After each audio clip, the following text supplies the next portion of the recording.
повернитесь к соседям и улыбнитесь. Понимаете, у нас у всех все предназначено для себя. Руки, ноги, голова. И только улыбку мы не можем видеть, не глядя в зеркало. Улыбка предназначена для других. Чаще улыбаемся, да. И сейчас сразу первое задание для вас. Взаимной презентации. Вот вы так удачно расселись по парам. Сейчас, даю буквально минуточку, вы должны каждый друг другу сказать то, что он умеет делать лучше всего. И то, что он ценит других. Например, я очень вкусно готовлю бешбармак. Ну, это не я вообще пример. У меня бешбармак не очень. Да, вот. Поэтому вы можете шепотом, можете на ушко, если стесняетесь, друг другу скажите. Все, минута пошла. Давайте я вам скажу.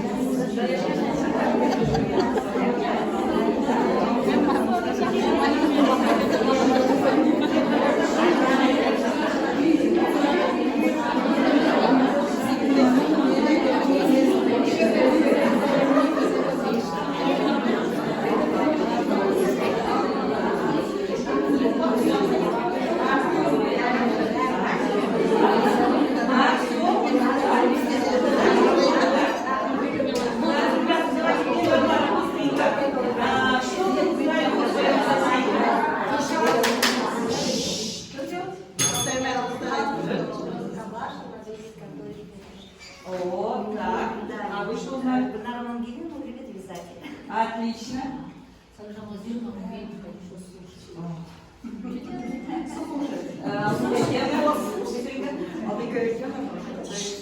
Прекрасно. Слушаем все. Я желаю вкусно готовить плов с изюмом, так что попробуйте.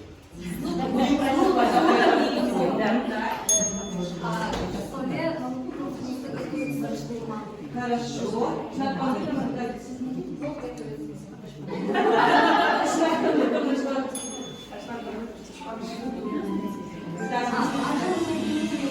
О, шикарно. Да, прекрасно, да, вы. Так, тихо, тихо, не слышно. Первый раз узнала, что она любит. Вот, а вы? Прекрасно. Человек, который любит поесть, нужно дома. Зуфера Баткибековна очень хорошо готовит плов. Отлично. Эльзута Галиевна очень любит своих мужей. О, это прекрасное качество. А также Махановна очень вкусно готовит бешбармак и манты. Записывайте то, что умеете.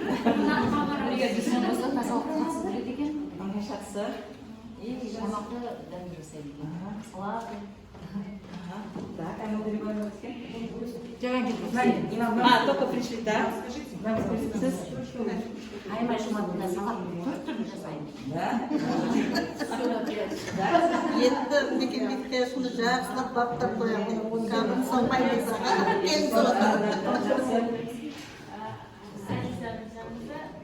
манты и самса кеңес беруші көрінген.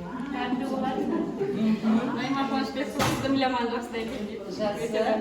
Фатима Ташбаева пловды дайындайды. Бешбармакпен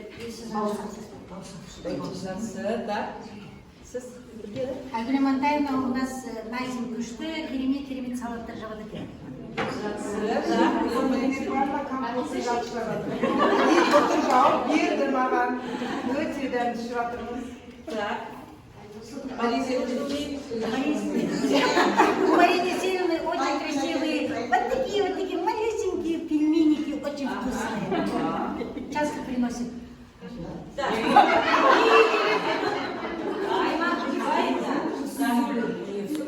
Так, прекрасно. Вот я узнала, что вы, конечно, трудно. Умеет все, как говорится, мастер на все руки. Я сама не знала, типа об этом, да? Так.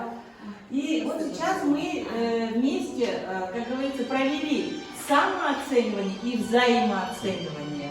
И вот многое узнали впервые друг о друге, да? Вот нам, по-моему, можно спокойно открывать ресторан. Все прекрасно готовят разные блюда национальные.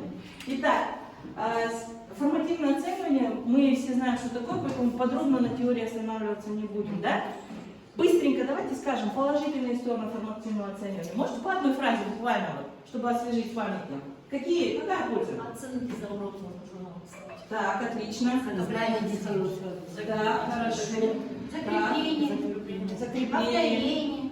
Охватываешь весь класс, Да. фронтально, да? Особенно вот у меня хорошо идет прием большого пальца. У кого сколько получилось год, у кого они очень самокритичные, говорят правду первый класс, очень хорошо, охват хороший.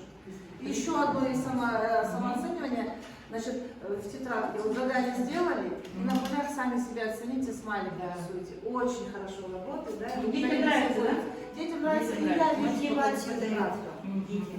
Прекрасно, прекрасно. То есть Взаимосвязь. плюсов много, да? А есть Взаимосвязь. какие-то, не то чтобы минусы, трудности, с которыми вы сталкивались при формативном оценивании?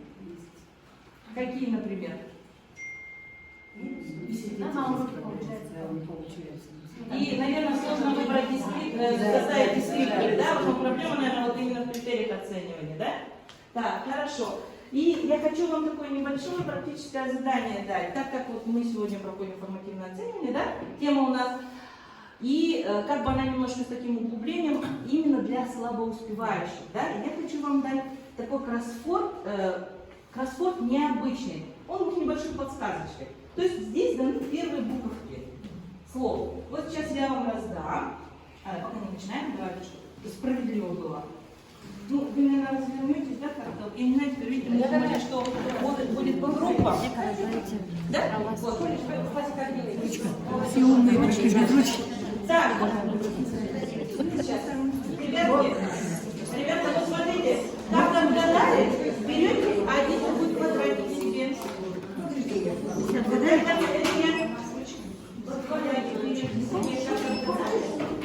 А ты есть ночник, а можно он уже? А вот есть. Девочки, да, вот. Берете себе. Все, забрал? Самооценивание, что ли? Своих самооценивание. Берете себе квадратик, если это слово. Так, минуту вам на тут 2 минуты. Давайте все участвуем, ребята, участвуем все. Все участвуют. Это тут говорим, участвуют все. Так, все помогаем друг другу. Процесс направлен на сбор и анализ информации о своих сильных и слабых сторонах, о своих возможностях и проблемах.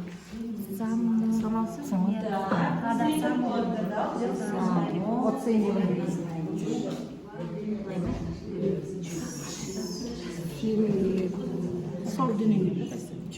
Мене до конца же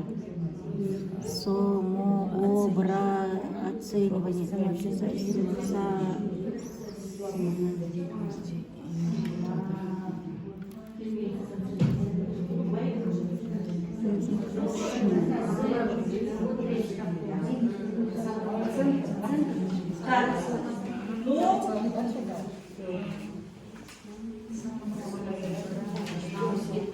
так, догадывается? Вот ответите вам. Ответите вам, чтобы правила знать не было. Так, продолжаем проверять.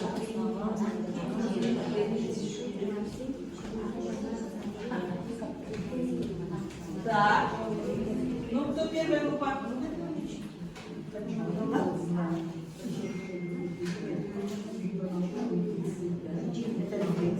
Памяти себе, да? Определение формативного, суммативного оценивания и так далее. Так, ребята, вот Роберт Стейкс о формативном оценивании говорил так, мне очень понравилось это высказывание. Ребята, когда повар пробует суп, это формативная оценка. Однако, когда суп пробует или есть эксперт, это уже суммативная оценка. Да, вот мне очень понравилось это высказывание. Теперь посмотрите на картиночку. Вот мужчина поливает цветок. Вот цветок уже вырос. Скажите, какой вид этого оценивания? Формативное или суммативное? Суммативное, правильно? Итог, да? То есть уже эксперт смотрит. Вот смотрите, он говорит, так, мало листьев, невысокий. То есть уже суммативная оценка идет, да? Так, и Что-то я еще хотела вам сказать. Ну вот на теории я останавливаться не буду подробно. И хочу немножко поделиться с вами, какие виды, ну не знаю, формативного оценивания использую я на уроках, вот частенько. Так, вот, например, я распечатала вот такие вот тренажерчики, уравнения решать, что. Смотрите, сложное, вот простое и сложное. Здесь можно даже как бы одинаково. Вот смотрите, вот это для учеников, которые успевают, например, а вот для тех, кто немножечко не успевает, немножко не понял. Да, немножечко с подсказочкой, видите? И смотрите, уравнения одинаковые. То есть, смотрите, вот это уравнение в итоге приходит к этому. То есть дети, которые умеют решать простые уравнения, плавно подводим, учим их сложные уравнения решать. Вот такие тренажерчики. Это тренажерчики обычные, для обычных уравнений. Потом вот так. Есть вот такие вот тренажерчики для задачи, тех вот, особенно краткая запись, то вот я могу пустить по рядам, вы можете посмотреть просто. Это я не сама придумывала, это все взято с интернета, но вот эти тренажеры я составляла сама уже, вот это вот. Так, вот это вот по множествам, по множеству. Сложноватая такая тема, немножко непонятная, но тоже, вот знаете, там, тут брала, вот тоже составила такие как бы тренажерчики. Потом я очень люблю, если честно, пользоваться рабочими листами. Вот это вот первый класс, когда начинаем задачу. Знаете, да, очень сложно повести ребенка, объяснить, что такое условие задачи, вообще, что является задачей, краткую запись как составлять. Например, вот эти рабочие листы можно на 2-3 урока использовать. То есть здесь все ярко, наглядно, они постепенно приходят к пониманию задачи. Но здесь конкретно тема задачи насколько больше, насколько меньше, решение задач. Именно такого типа. Потом я могу поделиться все электронными файлами, как говорится, не жалко, если нравится. Если нет, то нет. Потом вот эти вот рабочие листы по естествознанию, познанию мира, честно, заимствую в онлайн-мектеп. Скромненько беру оттуда, распечатываю, и очень хорошие рабочие листы получаются. Все, знаете, потому что в учебниках материал такой скудноватый, и поэтому вот наглядно, видно, интересно. Детям нравится работать. Дескриптор сами уже. Дескриптор, вот знаете, вот минус я не успела подготовиться, я дескрипторы вот не составила к ним. И вот даже в уравнениях, да, вот я когда уже распечатала, когда заламинировала, надо было свои дескрипторы напечатать, да, по идее, ну, переделала, это не проблема. Теперь смотрите, отдельно по естествознанию. Чем отличается и сходство, и отличие растений и животных? Смотрите, обратите внимание, у нас же тема углубленная, да, для детей слабоуспевающих. Это для детей, которые все быстренько понимают. А это, видите, небольшая подсказочка. Рамочки, обратите внимание, да? Да, по цвету. Знаете, главное, чтобы они, когда вот это наклеят, вырежут, посмотрят, я думаю, все-таки в голове у них останется что-то. Да? А вот эти вот тренажеры, чем удобны, сейчас проблема у нас у детей кратковременная память. Даже если вот он запомнил, вроде на уроке все знает, половина приходит, белый лист. И вот это как спорт, как зарядка каждый день, да? Быстренько написал и сделал. И еще знаете, что им нравится вот это фломастерами по ним писать. Вот смотрите, фломастеры такие вот, да? Они дешевые, 70 тенге стоят. Набрал для класса, многоразовый, написал, стер. Им это очень нравится, они просят решать, понимаете? Нет вот этого вот нежелания учиться. И это, потом еще, сейчас быстренько я уже скажу, что я использую. И дальше. Для себя я открыла вот такой метод, мне очень понравился. Шестиугольников, может, слышали о нем, да? Да, слышали. Ну, слышали, наверное, да, я вот подробно не буду, потом посмотрите все. Вот. Очень на любом уроке, вот на любом, я люблю на естествознании, на русском языке. Например, здесь вот по русскому. Ну, Расскажите пару. Да. Вот, допустим, естествознание. Гексы.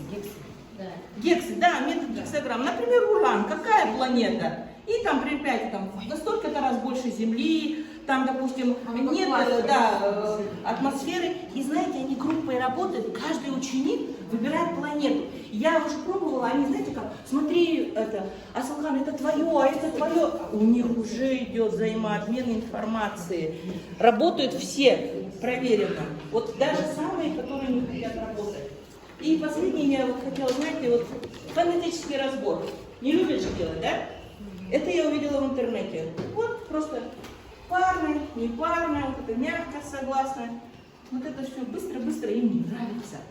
Им это все нравится, они просятся это делать.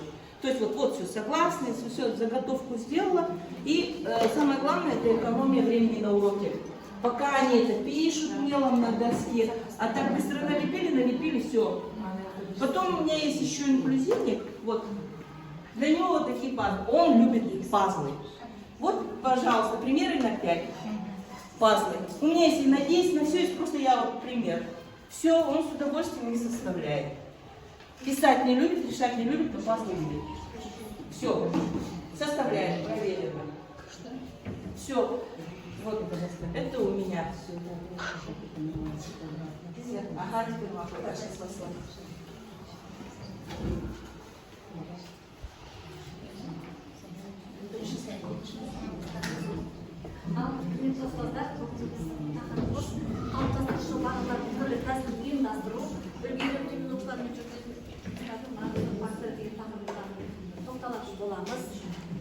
Біз бұл бірінші мақсатымыз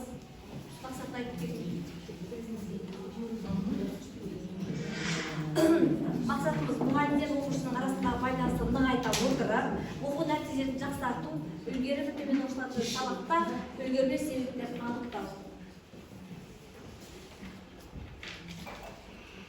Критериялық бағалаудың екі түріне тоқталатын боламыз. Бүгін бірінші қалыптастырушы бағалау және жиынтық бағалау. Соның ішінде біз қалыптастырушы бағалауға тоқталатын боламыз. Қалыптастырушы бағалау дегенде көпшілігі түсінбей жатыр. Ол былай, қалыптастырушы бағалау дегеніміз оқушы мен мұғалімнің арасындағы кері байланысты қамтамасыз ететін және оқу үдерісін дер кезінде түзетуге мүмкіндік беретін бағалаудың түрі болып табылады. Қалыптастырушы бағалаудың тиімділігі болу үшін біз бірінші мақсатын құрмаламыз, сосын бағалау критерийі, тапсырмалар дайындаймыз, тапсырмаларға дискриптор, сосын кері байланыс арқылы біздің жұмысымыз нәтижесі шығады. Енді өткізілу формасы, қалыптастырушы бағалаудың өткізілу формасы топтық, жұптық, жеке болып бөлінеді. Біз сыныпта өзіміздің жасаған жұмыстарымызда сіздерге тамашалап тұрмыз. Мына топта балалар онлайн режимде жасады. Енді кеше өткенде біз ерекше сабақта балалар жұппен жасады. Жеке балалар тақтаға шығып, жұмыстарын жасап, үйреніп келе жатыр. Бірінші класстар. Міне қазір бірінші класстармен топтық жұмыстарын жасап үйретіп жатырмыз. Келесі сосын қалыптастырушы бағалаудың түрлері баспарма, шапалақ, сосын смайликтер, көптеген түрлері бар бізде тағы да. Мен аз ғана несе тоқталдым. Баспарма өте жақсы, сосын жақсы, орташа деп балалар бірінші сыныптарды балалар үйретіп жатырмыз. Неге сіздер ойлайсыздар, неге баспармақты алды деп? Себебі біздің қазақтың балалары баспарманы білмейді, саусақтарын танымайды. Сол себептен мен көптен осы баспармамен жұмыс істеп жатырмын. Мынау жапон әдісі бойынша өте жақсы деген осылай екен. Сұрағым бар болса осылай, енді орташа мен түсінбедім болса осылай түрлі тәсілмен көрсетілген. Енді формативті бағалауын біз баға қоймаймыз. Тек қана мадақтаймыз, мақтаймыз, жылыштай танытамыз, қолдау көрсетеміз, ынталандырамыз, қолпаштаймыз, қошеметтейміз. Біз бұрынғыдай біз баға қоймаймыз. Тек сөзбен балаларға өзімізді тартамыз. Енді сіздермен ширату ойын ойнаймыз қазір. Барыңыз мұқият тақтаға қараймыз, экранға қараймыз. Экранда 1-ден 9-ға дейін сандар берілген. Сол сандарды сіздер есте сақтап қаласыздар. Жақсылап көріп алыңыздар. Қазір бұл экранды өшіргенде сіздер есте сақтау қабілеттеріңізді байқайтын боламыз. Сол үшін жақсылап қарап көріңіздер. Сосын 2 минут уақыт беріледі, сіздер соны қағазға түсіріп бересіздер. Мен айтқан сандарды қоя қоясыздар. Фотоға түсіріп отыр. Болмайды, ол болмайды. Я не снимаю, я не вижу их. Мектептегі үлгері бар әртүрлі. Фотоға түсіруге болмайды, да? Жоқ, мен Ол өшіңіздер.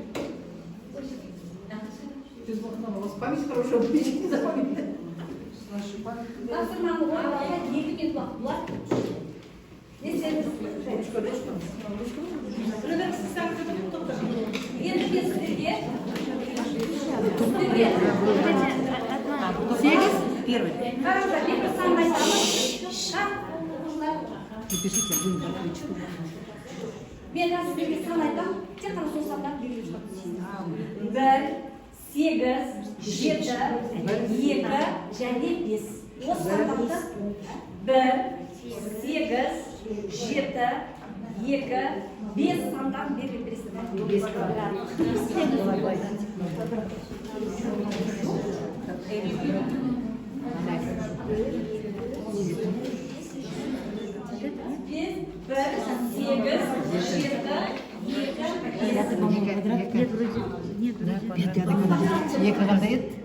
Вот это. Екі. Мен көзім көрмейді, алыстан мен 5-те 4-те шығып көрдім. Ачықи жоқ та? Шаршы болады. 5 шаршы. Жасадың оны бір. Сан жасың басқасына бір.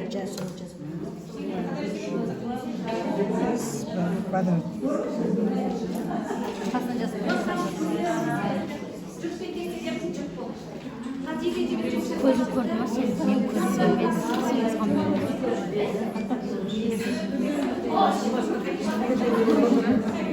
Сделали. У нас одна ошибка вот здесь.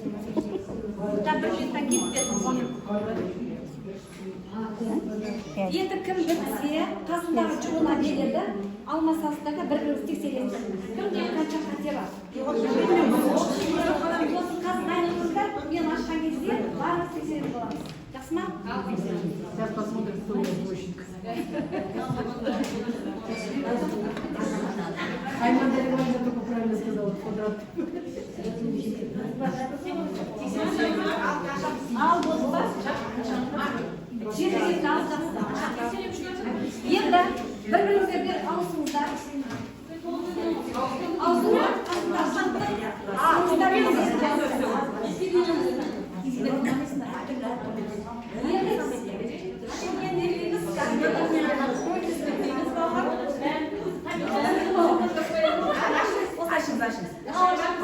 келесі сол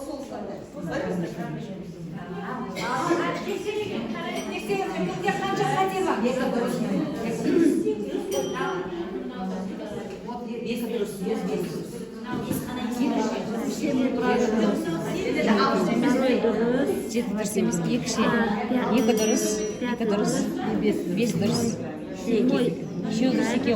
Седьмой вот так, да? И восьмой.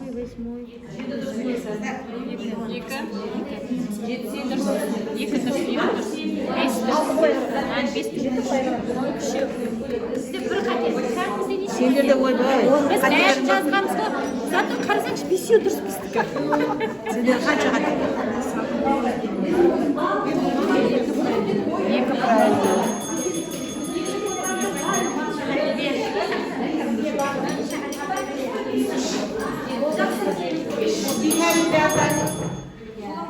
Барыңыз қараңыз. Балаға жаңашыл оқисыздар ғой.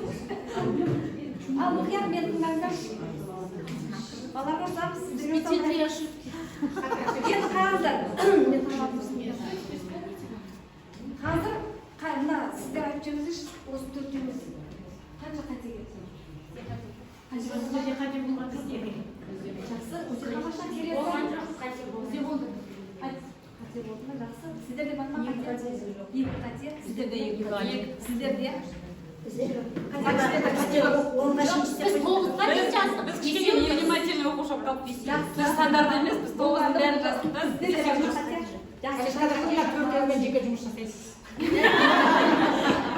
Жақсы, онда жұмысты бастайтын боламыз қазір. Енді үлгермей оқушылармен жұмыс жасаймыз. Шешімді тапсаңыздар, сыйлық беремін. Мінекей. Мынау кім балалар? Қараңыздаршы. Оянға біз қазір көмектесеміз. Мынаның артында тапсырмалар бар.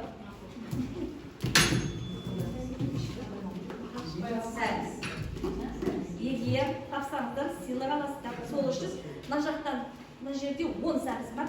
10 кісі келіп тез-тез жауап айта қойыңыздар мына жерде.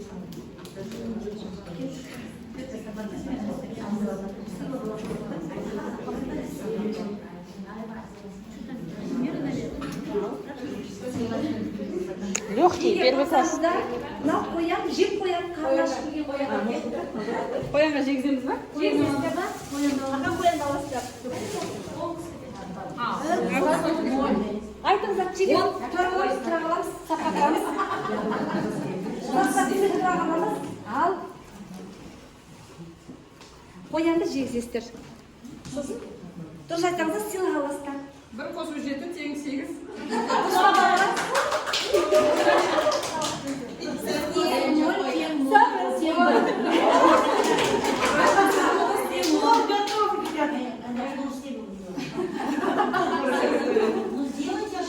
Келесі, дұрыс айтыңыздар. Ой, қандай ой, жарайсыз.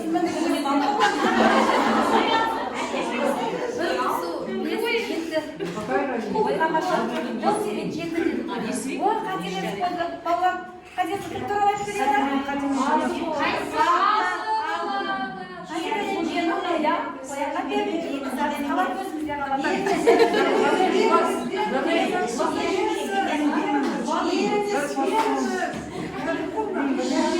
Кім көмектеседі?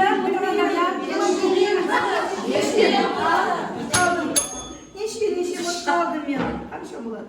Бір қосу 6, 8 бар. Қанша болады? Балалар береді. 7. Все, бір қосу. Жарайсың, тегемен. Так, лоб.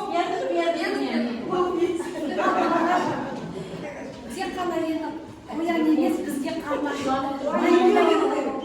Ал енді майынға жауап береміз.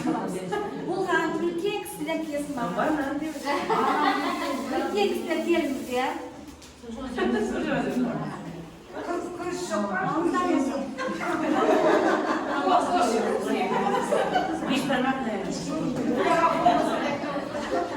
На вопрос это. Үлкен емес. Тез-тез арадан жауап берген оқшы сыйлық беріп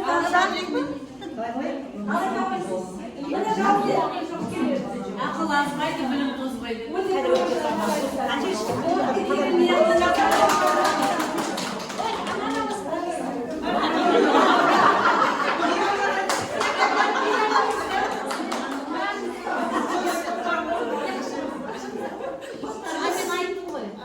Тыңдаңыздар. 100 сомың болғанша 100 досың болсын. Тамаша.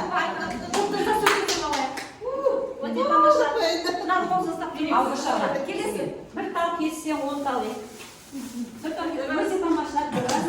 Қандай керемет мына. Тапсырылға сөтке ұтып еңбектің мәні, наны тәтті. Жалғаудың жаңағы. Үлгермей үш бала жоқ қой.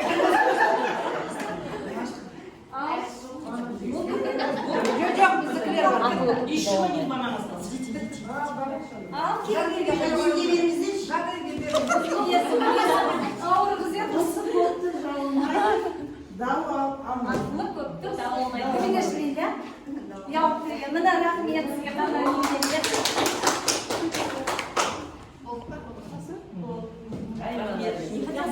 А что вы обезьянку не покормили? Ал қалғандар үйреніп қалмаңыздар. Енді сіздерге жиі ойын алып келдім.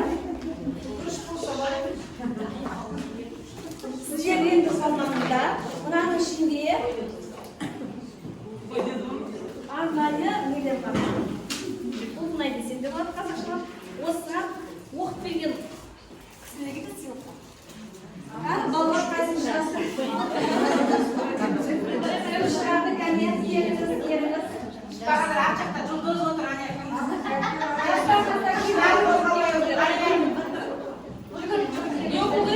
Мына оқып берсеңіздер. Біз бірінші сыныппыз осы бірінші біреу оқып берсеңіз, міне ағамызда. Ал, ал, не жақсырыңыз. Жеме. Келесі. Бұны жазу ғой енді. Бірінші сыныптың балалар бойы не болады сіздерге? Жақсы дейді. Оны бол дегенді қайда? Тапсырасың. Келесі. Онда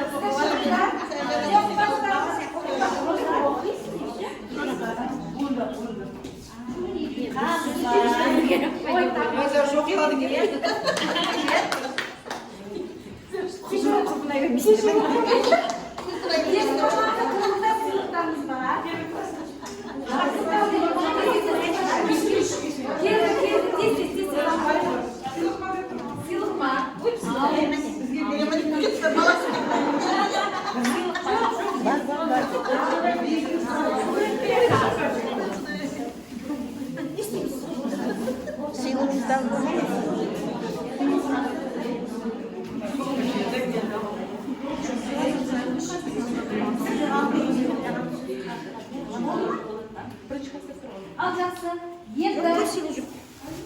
Енді жастарға конфет береміз.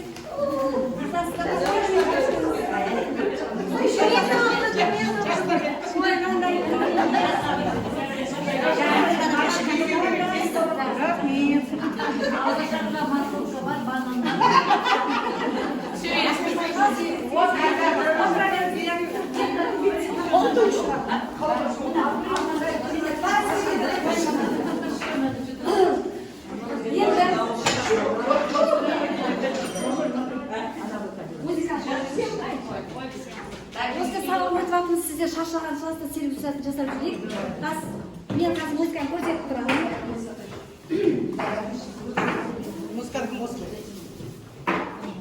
Музыка қойып жіберіңізші. Қазір бірінші топтағылар сіздер шапалақтайсыздар. Мен қызыл топтағыма бір шапалақтайсыздар. Екінші топ сіздер партаның үстіне толтырасыздар. Үшінші парта қатты шапалақтайсыздар. Осы беті жинаған кезде бәріңіз өздеріңіздің жасалатқандарын жасайсыздар. Шаш жібергенде қайтып өздеріңіз орнынан тұра қаласыздар. Келісіп па? Мына бірінде шапалақ, екіншіде ұрамыз, үшіншіде былай шапалақ. Бәрі қосқанда жаңа өз дәрежелеріңізді жасайсыздар. Келістір, тосын шығарыңыз. Көрсетесіз қайсы топ атыр? Бірақ деді.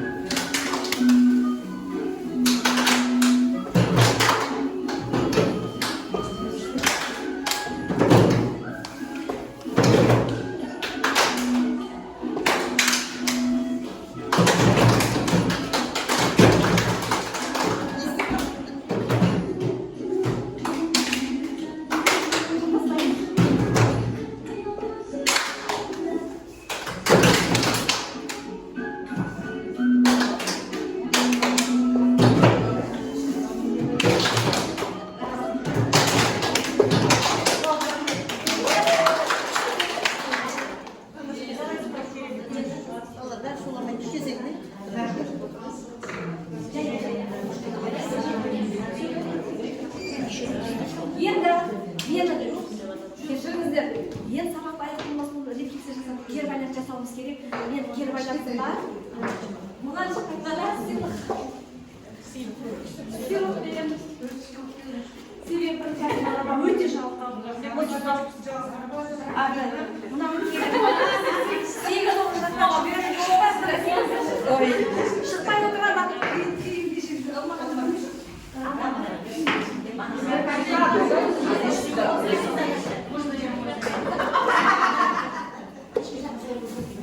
Алла жеңгелеріңізге не отырып шығыңыз? Шықпағанда шығыңыз.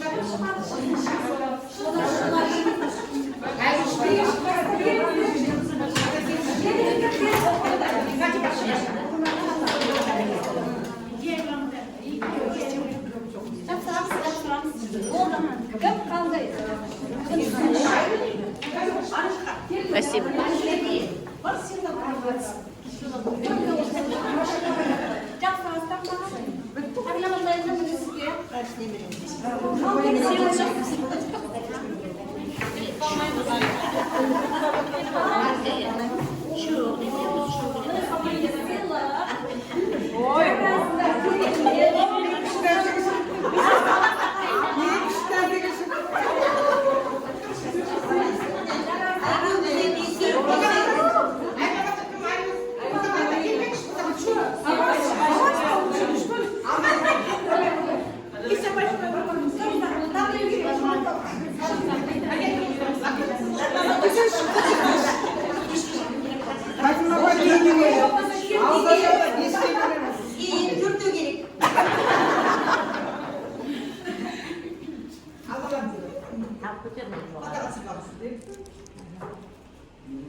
Балалар қазақ меңгермеген балалар жүріп жатыр.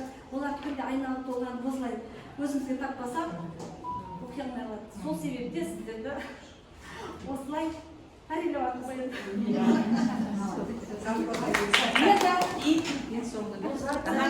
Если у вас настроение хорошее, то дружно хлопайте в ладоши. Данная тема актуальна всегда. Если согласны, кричите «да».